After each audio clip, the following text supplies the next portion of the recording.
For some jobs, the interview is the hardest part. For this one, the interview was just the beginning. This is the story of a young man, a 15-ton truck, and the horrifying rules of a highway that shouldn't exist.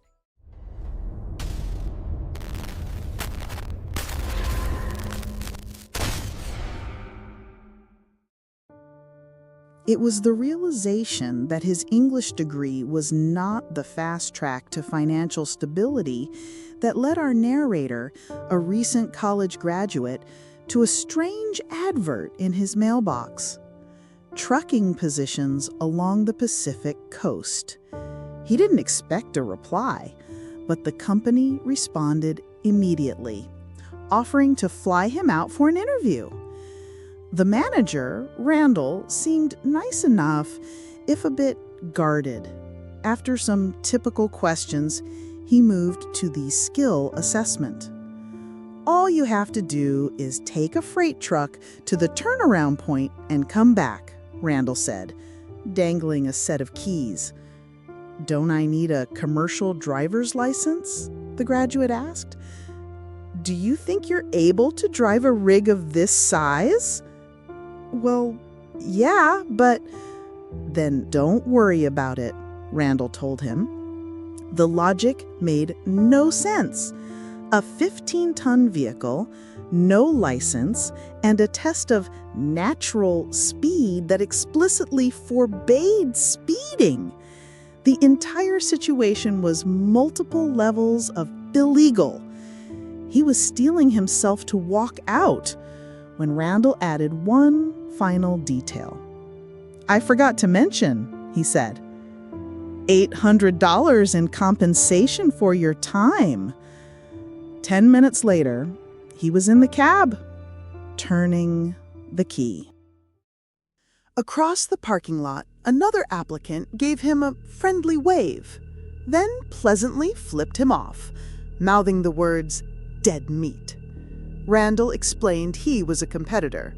Before the test began, Randall laid out a few basic guidelines, as there would be no phone for navigation. 1. Do not use your phone for any reason. Emergencies are to be handled via the handheld radio. 2. Feel free to listen to the stereo, but probably steer clear of station 96.5. 3. Do not pick up hitchhikers, especially if they're begging and crying for a ride. And 4, around halfway there, the rig will stall. Don't panic, don't get out. Wait exactly 1 minute and 47 seconds, and it should start back up. But if it doesn't? The driver asked. Hide, Randall said. Close your eyes until it does, but it should. He was told more details were in the employee handbook, but Randall refused any more questions. One last thing, Randall said from below the window. Whatever you see, whatever happens, don't ever stop driving. Then he winked. Our narrator watched his competitor pull away first. After adjusting his mirrors, he pulled out after him, the image of the timer in Randall's hand shrinking in his rearview mirror. The most nerve-wracking part of the experience was having no GPS. The first few minutes were calm, the highway flanked by a gorgeous, towering forest of redwood-like trees. But the road was practically deserted. It was eerie. After a while, he began catching glimpses of his competitor's truck through the trees, slowly catching up. He wondered how to pass him on the thin 2-lane road. As it turned out, it didn't matter. Just as he was solidly behind him, his truck went silent. The gas pedal simply stopped working. The rig slowed, then stopped completely. He was prepared for this. He waited. He counted. Just as Randall had promised, somewhere around the 100-second mark, the engine roared back to life. The truck chugged forward and sped up when he applied the gas. The rest of the drive was uneventful. He never caught back up to his competitor, but the trees eventually gave way to a short stretch of desert highway. And then he saw it. The red-roofed weighing station. The turnaround point. He looked at the time. It couldn't be right. He'd only been driving for half an hour. Randall had said it usually took hours. It had to be the right place, though. He snapped a picture with the provided camera, maneuvered the rig around, and headed back the way he came. Eventually, he reached the redwoods again. The world transformed from sunlight back to shadow and mist. He would be back in just a few minutes. Then, the truck started to slow. "Not again," he swore. Sure enough, the rig came to a stop in a section of forest so shaded it could have been evening. Something felt off. He hadn't counted this time, but it felt like much longer than a minute and 47 seconds had passed. The first cold edges of true fear crept into him. When waiting and swearing didn't work, he put the truck in park, cracked the door, and hopped down. A mistake. Outside, it was much colder than it should have been. Forget the rules, he thought. I need to get my phone and call for help. He rounded the cab, trying both doors. They were locked. The coldness clutched his heart. In the mist, a figure appeared, then vanished. Hide. That's what Randall had told him. Before he could overthink it, he dropped to his stomach and rolled under the truck, squeezing his eyes shut. A set of footsteps approached. Then another. Then another. Soon, a dozen heavy, frantic footsteps were circling the rig. Something tried the door handles, yanking over and over.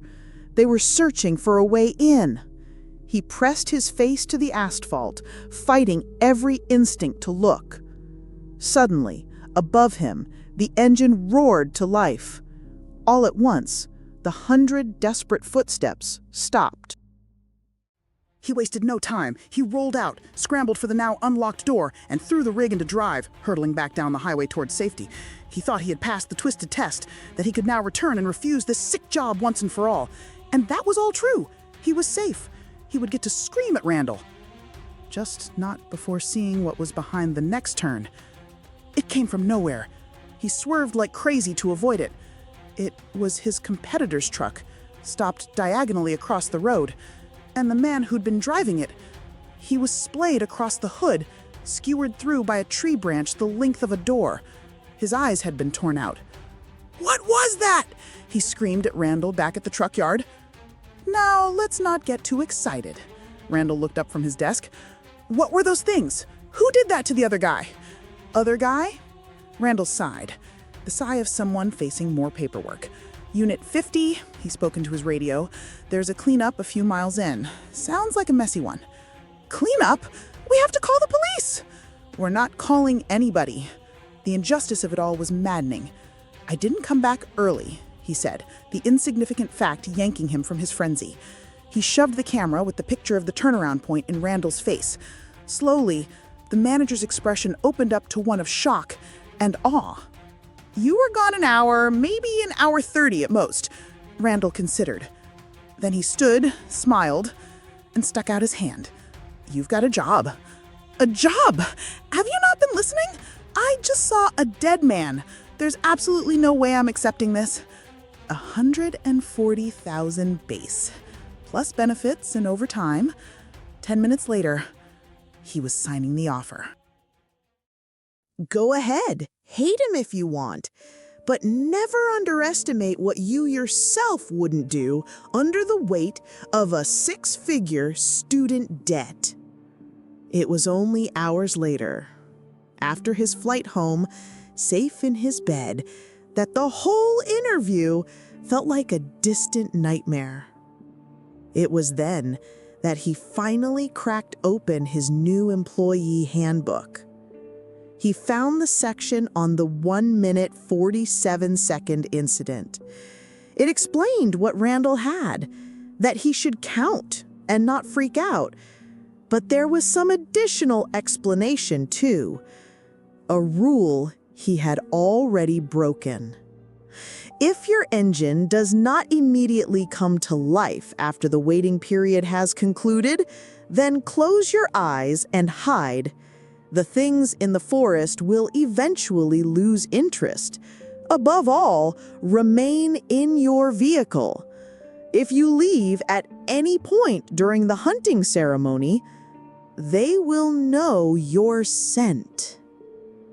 You will never rest again. He signed the contract, trading his soul for a 6-figure salary.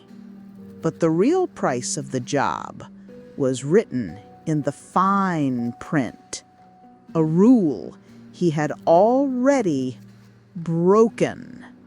What are the things in the forest? And what happens now that they know his scent? Find out in the next part of Route 333. If this story has you hooked, support the channel by hitting that like button. And to make sure you don't miss the next horrifying stop on this journey, subscribe to Dark Facts and ring that notification bell. Until then, you can watch one of the 2 other chilling tales now on your screen.